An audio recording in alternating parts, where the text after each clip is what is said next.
Good morning. Welcome to Morning Java, brought to you as always by our friends at the Get Go Cafe and Market, where they're open around the clock. They're serving fresh, hot, chef-customized food around the clock. I'm joined in Hendersonville, Tennessee by Ramon Foster. I'm in Philadelphia. Moan, what a miserable week for football fans, at least in Pittsburgh, right? That's what I was going to say, in Pittsburgh. In Pittsburgh, yeah. Yes. Yeah. Real bad, man, especially starting 11-0. Of course, that's always going to be the talking point.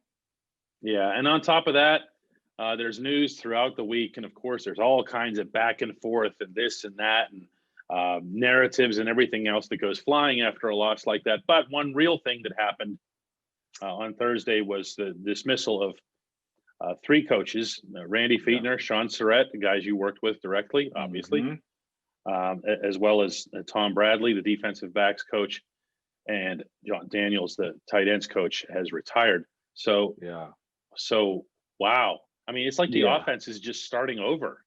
It is. I think everybody kind of figured it. Well, I ain't gonna say figured it, but wanted it. When you have Twitter accounts that send fire so-and-so as your handle, that's what kind of there's a lot of those flying around. But Pittsburgh has always kind of been historically the line them up, bust them up type of offense.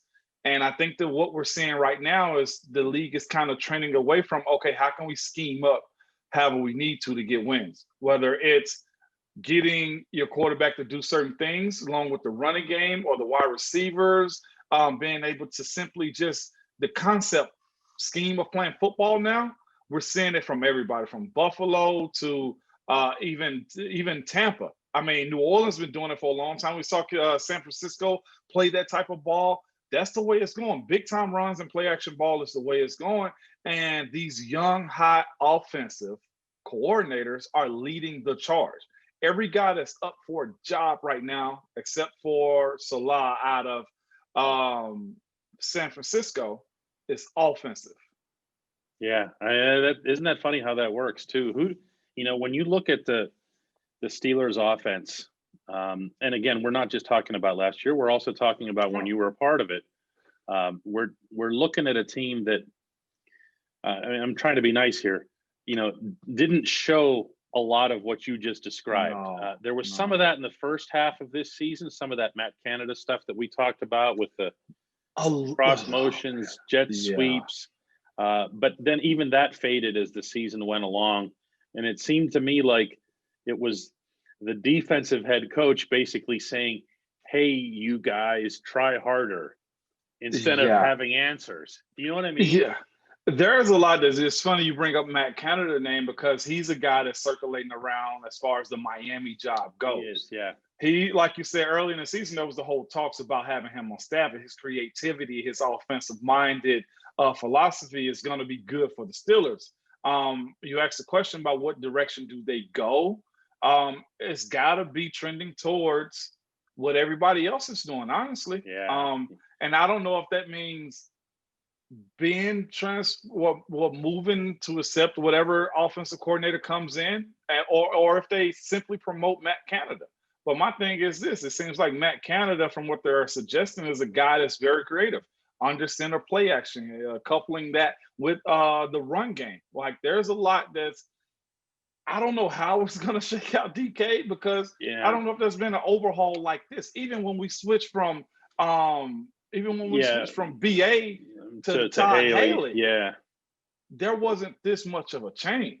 No, there wasn't, because basically Todd Haley came in, and so did Mike Munchak, who you're about to reference here. With basically a single mandate, which was save Ben's life. Yes. Yes. It wasn't as much about play calling, right? It was just make sure that he keeps playing. Yes, and everything kind of pretty much stayed the same. I feel like what's going to happen now could potentially be a full overhaul. So it's going to be interesting to see what kind of position at this point, being as softly committed to next year. I don't know if there's going to be changes there, because you got to ask the question, does Ben want to do it? He said, I think after 11 games or so. He said it a few times, yeah. Mm-hmm. Yeah, he said it a few times, and finding out that he's got about $15 million and just roster bonus just for showing up. Yeah, he just says hello. He says hello. So, DK, let's be real here. Are you walking away from I like to call it 15 M's? No. Or I'm not. you say that. So, You but know again, the commercial where the dude now he wins this contest or something where he gets to be tackled by yeah. Debo. That'd be me showing up for 15 million. I'd be like, Here, where's come and get me 92? I'm right here, man. 15 million, I'll take it. 100%. Just avoid the head if you can. Come and get me. Exactly. But it goes into whoever Pittsburgh hires, with the exodus of the coaches that's gone out. It'd be interesting to me that if Coach Clem, the assistant line coach, was retained. He's relatable. He's a guy that's been under the system for a while in the building, a guy that Coach Tomlin trusts. But again, it all amounts to whoever the OC is going to be. Yeah. When they decide to hire one. But again, we kind of talked about this before off air. Whoever the OC is, if he comes in and have a magnificent career, 2, maybe 3 years or whatever it is to come out of the offense, see ya. Goodbye. OCs are getting head coaching jobs now. Yeah, that's how that goes. The last thing on this subject, Moan, is, everyone talks about Ben as it relates to the coordinator here. Mm-hmm. And with all due immense respect to everything that Ben Roethlisberger has achieved, if you're the Steelers, do you really make that decision based on a quarterback who, A, might not even be there in 2021, and B, the chances of his being there the year after? Do you see what I'm saying here? Yeah, I see what you're saying. Almost because like a the easy year or something. The easy answer is to say Matt Canada, because all right, well, keep Matt Canada. You already and trust him to an extent. He's been in your fold. Yeah. But also he knows Ben. So you get kind of the best of both worlds. Yeah. But I just wonder to what extent you want to prioritize Ben instead of just saying, hey, here's an OC who has all these ideas. And if he comes in and he forces some of them on Ben and Ben doesn't like him, like, let's say, for example, play action. I said that, not you. You said that. Yeah. So if he comes in and does that, then what are we talking about here? I just, you know what I'm saying? Like, how much of this decision should be about Ben? That's a lot, because what is he holding up? 30% of the cap, maybe? It's not quite that, but it's high. I mean, but it's far above anybody else on the squad as far as financial responsibility towards him. Mm-hmm. You got to consider him. It honestly falls down to he's got him by the what. He does. It all depends on him. Whether he says, look, I'll bow out if presumably Marquise does, which I don't know that one fully either. Like, it just ended. That's the thing about being in Pittsburgh. The season just ends. You don't plan on it ending, saying, hey, we're transitioning, because you always hope to be in the Super Bowl. So that question with him is always like, all right, now we're here. What do we do? All right, let's have some fun. Let's do that. You're Kevin Colbert. You're a kind of a hybrid Kevin Colbert and Omar Khan here. All right. I'm listening. I've had some fun with this subject myself, although I haven't shared it with anybody. This is what happens when you make a long drive to Philadelphia. I was trying to picture in my head what it would be like if the Steelers just said, you know what, to heck with the $41 million cap hit and whatever else here. We know what we have with this defense. Oh, wait for me. We know what we have when Bud Dupree and TJ Watt are out there together. Okay, we have 11-0. We have back-to-back years of number one defense, number one in takeaways, historic sack totals. Yeah. What are we doing here? I like that. Can I go? Go. Can I go? Go. Awesome. Cool. Say screw the 41. I'm saying 41. Okay. Yes. Yeah. All right. Cool. All right. I'm cool with that, because you know why? In recent years, we've seen teams have low-paid quarterbacks, high-paid everywhere else, and make it. If you go find one in the draft or a rehab guy. Right here in this city stands the ultimate example of that. When the Eagles win with Nick Foles. That's what I'm talking about. What carried the Eagles to the Super Bowl? It sure wasn't anything offensive, No. It was their defense right now. Again, we saw it last year. Kansas City, cheap, young quarterback. Last year, not this year. Well, not this year. Not this year. The guy that put ketchup on his steak. Patrick Mahomes, what did they do? Invest in their defense. Locked up Chris Jones. They got rid of D Ford. They got the Honey Badger. They got a whole bunch of guys on their team. They locked up some skill guys. Quarterback was cheap. They found a way to still make it work this year, but quarterback is cheap. It seems like that's the way. Again, I cover this team in Nashville, the Titans. Quarterback salary, relatively way below what a starting quarterback in this league is. Especially one of Tannehill's pedigree, yeah. Exactly. So that's something to be explored. If I'm Kev, I'm saying, hey, look, we got enough time to build. Yes, we'll eat this 41 that we have to, but right now the recipe is find me a hot offensive coordinator. Again, I push that point again. Find me a very hot offensive coordinator that can maximize what I've seen other people do. The thing that I've seen with the offensive coordinator here in Nashville, Arthur Smith, who's finding a job from, I'm quoting Jeremy Fowler here from an NFL coach he's talked to. Find me a guy like Arthur Smith who can maximize a quarterback's potential with minimizing their deficiencies as much as he did. That's what you want. Money-wise. Money-wise. Yeah. If I can get the max out of him with playing within my scheme, we got to win the recipe, especially with that defense. And again, you mentioned TJ without Bud. TJ without Bud, and I like the Highsmith kid. I told you that also. Yep. I like Alex Highsmith, but what I'm dealing with Bud is he's a different animal. You know you're not running to his side. And if you're going to try to run the TJ side, you can't go to his either because both together morph into something out that's, they said TJ's out of this world. Both of them together in their own galaxy, okay? It can't be stopped. That's actually that's not, sometimes we say things like that and it's hype talk or whatever. It can't be stopped. No. Excuse me.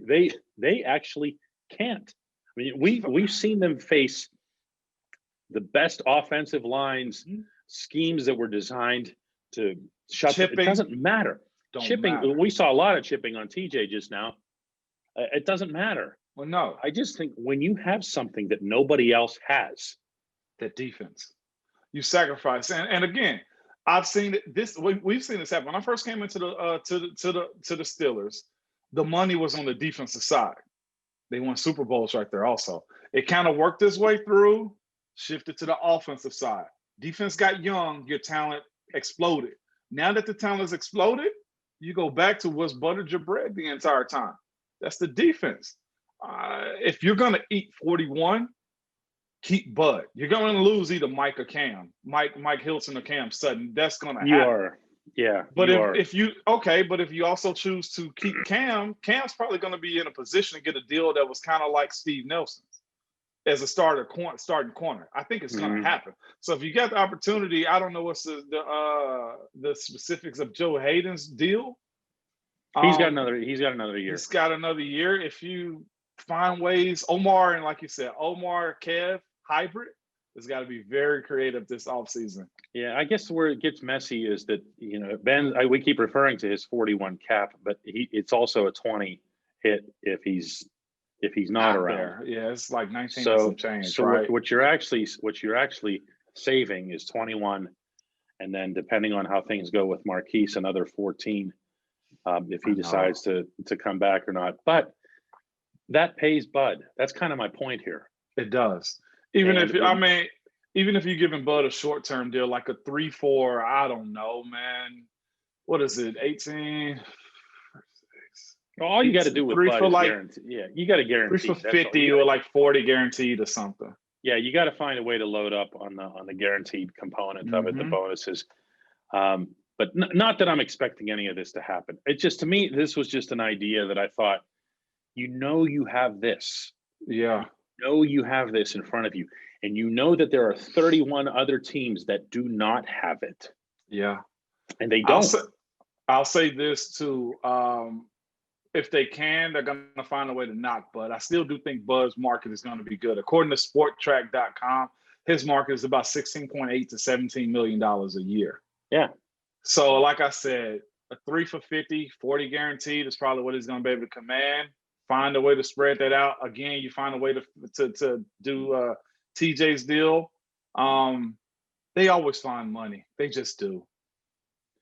Yeah, I know, but it's tougher when your quarterback's, like you said, is eating up 41 of it, and he in and of himself.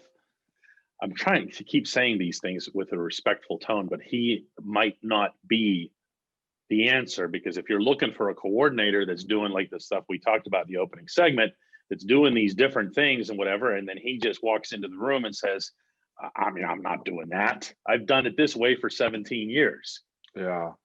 It's a hard That's conversation tough. to have. Yeah. We've heard of them or seen them have this conversation with the first ballot Hall of Famer, I thought also. Mm-hmm. Moan, let's look at the rest of these, the rest of the playoff field. Now that Pittsburgh is out, is there a team that can unseat Kansas City in the AFC? I think directly off top, before you even ask anything else about other teams, the first thing that popped in my mind was Buffalo. Oh, okay. Buffalo. I think they're legit. I think they found that they're catching they're catching momentum. Their defense is starting to pick up a tick the way you expected them to. Stephon Diggs is an animal right now. Like, he's a complete animal. I know he's got a tough test in front of him with this Baltimore matchup because they got some good cornerbacks. I saw the stat the other day that what's his name is he's got the most picks in the NFL for DB, Marcus Peters. So they got their hands full, and you know he's going to get him. Marcus Peters is a big is a big corner, can cover anybody, feast the famine with him, but he can cover. He does a really good job with it. But Buffalo is the team that I see. If they can get past Baltimore and that defense, they got a really good shot of being able to compete with them. And I say this because of why. Go ahead. I say this because of the offense. Baltimore can't score the way you think they should.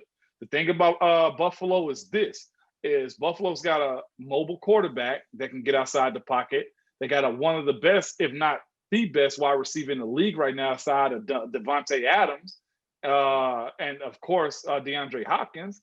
But they can score seemingly at will. We saw that in Pittsburgh. Yeah, he can. I'm not sure about how diverse the Buffalo offense is. To me, the Bills look like a team that tries a couple of things, and then it gets to 3rd and long, and then they go, all right, where's Diggs? Is that who else did that? Pittsburgh with AB. Yeah. And he reminds me in a lot of ways, in a positive sense, of AB. In terms of his ability to get open, his ability to make more of the play after the catch, meaning classic AB when he was in Pittsburgh. Oh, no doubt about it. What about Baltimore, though? I like Baltimore. The offense just don't do enough for me. When you have their number one receiver being a tight end for the most part, I know Hollywood got the most yard, but Mark Andrews is the go-to. The running game is solid, but I think Buffalo's good enough to stop the run game or at least compete with it for the most part. I guess the X factor, as always, is going to be Lamar. Lamar can drop 40 yards on you and score like it's no problem. So I like Terrell's brother in the middle being able to try to hold him down as much as possible. They got the guys up front from Ed Oliver all the way across the board. So, and they got to go to Buffalo. Lamar, the reason I also think they won't be able to pull it off, he's come on record saying that playing in the cold or in the snow, if they got to, might not do so well for him. I love that he's so open and honest, but I wouldn't, drop those type of gems because I think crews have the ability to say, nah, we probably won't clean off the snow this game. Yeah. They'll get the lines, but they'll be a little bit slow to go. We've seen snow tricks and snow banks and different frequencies of cleaning the lines, even then, depending on when the Bills have possession and when they don't. This is still the Chiefs conference, though, to lose, isn't it? I mean, it is. I kept waiting, Ramon, all year long for some kind of setback, for something that would, all right, maybe. I mean, in the past, like even Kelsey, who's unquestionably, the king of tight ends in the game right now, and is positioning himself to go to the Hall of Fame. First ballot, that is. Yeah, and I looked at Kelsey, and he was inconsistent in the past, and I kept waiting for some of that. Didn't happen. He led all tight ends in yards, of course, and he might be the leading receiver if it ain't for Stephon Diggs. Imagine that, a tight end, top 3 in overall yards, and he's not a 4-4 guy, okay? Yeah. Like that tells you a lot about what they're doing as an offense. We ain't even meet, and we're not even talking about their other skill guys or what Patrick Mahomes is doing with the ball. Like you said, there's been no drop off. No, they have almost that New Englandish kind of feel where you just go, Mhm. oh, yep, it's just them again. They Yeah. haven't changed at all. I What about had any some. I'm sorry, go ahead, finish. No, I had somebody try to argue me about Cleveland being able to beat them because of the run game and stuff like that. I'm like, No. let's not do that conversation. Okay. Also tried to argue me that Baker was a top 10 quarterback in this league. No. No Although disrespect to him. He's got work to we're go. through trashing Cleveland though. After last weekend, Browns are Top awesome. 10. Yeah, that's right. What about the other conference? Is there anybody that jumps out? Is it Green Bay though? Green Bay and playoff Brady. Oh, you just went there. I did because it's doing everything. Yeah, we dropped a few games in during the season. Yeah. Guess what? And they're doing Mike Evans still healthy. And then still striding down the field. And when you watch the Bucs, that's how that feels. Like you see, okay, it's 3rd and short. Well, who do they bring out? Let's go through the video game vault of terrific players from 5 or 6 years ago. Oh, hey, look, it's Leonard Fournette. We can use Leonard Fournette back there. And Fournette just goes plowing through, and you're like, who else do they have on it? Yeah, who else do they have on the sideline waiting for you to just plug in from your video game? I know who else they got. Antonio Brown. Catching this ride. Like we said this too. As much as we want to talk about AB, when it's ball playing time, DK. Like we're not going to ever dispute that. No. And guess what he's doing right now? Tom has a love affair for AB right now. And it's like one of those things. Like it's been times AB's been wide open. Tom chooses not to go there. I think on purpose a little bit to try to explore his options, wait forward for the perfect opportunity, because that's how he operates. And he's a wild human being in playoff time. So I think I saw he's 40, 41, 42 with 9 playoff wins after 40. Drew Brees is 41 with only 9 playoff wins as a whole. Like playoff Tom is real. It's real, and so is AB. There's obviously in Pittsburgh, a lot of bad feeling that lingers, and there's a lot of things that get done through revisionist history. Well, he didn't win a Super Bowl or whatever. Don't do that. When the biggest games came along, he was beyond belief, and everyone thinks about the extension, to beat the Ravens at Heinz Field at the goal line, but to me. You know which game stands out? Tell me. New Orleans. Oh yeah, he ate. Oh, he ate them up. I couldn't believe my eyes. I mean, he ate them up. That was in the Superdome, in that atmosphere, which is hard to describe for people if you haven't been there. Against that team, and the Saints knew that 84 is getting the ball on every play. They couldn't do a thing. That's the same. And Ben, but all the way, by the way, was also just ridiculous. I mean, the placement. Even vividly, just thinking about those, there's been like 2 games that come to my mind against both AFC North opponents. Both Cleveland and Cincinnati have gotten AB with slants across the middle, and he go yard on them. Like, right. he's got that ability still, and he carry his baggage with him. But as a whole, again, you tolerate him till you can't no more, and BA's doing a really good job of keeping a lid on. You're an AB guy. I know you are. I can't lie. I am, man. I can't lie. We say what we want to, and people be like, "Well, why? He did that to the team." Yeah, that's true, but he's always been solid with me, man. DK, that's just like you. I know. I hear you. Green Bay versus Tampa Bay. We're taking Aaron Rodgers. We're taking the Packers. I know.